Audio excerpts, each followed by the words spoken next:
napabalita na lumabas nga po sa TV at the same time sa YouTube na po na ito lang daw famous machine ay maaaring ma-hack. Ano kung masasabi po natin dito sa kasakali?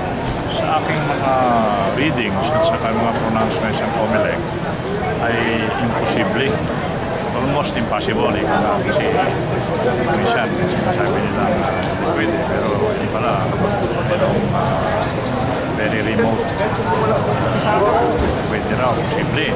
Pero sa aking mga readings naman at sa mga pronouncement hindi pwedeng ma-hack, hindi pwedeng ma-corrupt, hindi pwedeng mabago doon sa Bicos machine. So, kung sino man yung nagpapakalat nito, siguro yan natabayan yung mga safeguards that the COMELEC has instituted upang ito ay hindi makurap machine. So, pero base po dun sa mga sinasabi po ng mga ilan ay kung sa mga outsider, mga jammers outsider ay mahirapan po sila na talagang ma-penetrate itong naturang Bicos machine.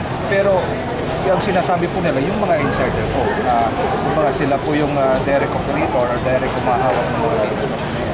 Kasi, sabi ko nga, COMELEC themselves, yung commissioner mismo, mga COMELEC official, mismo ang nagsasabi. So I will take their word for that. Ngayon, kung sakali mang may mangyari, tingnan na lang natin. So may mga paghahandaan na rin po kayo, Ricardo? Hindi kami, yung COMELEC.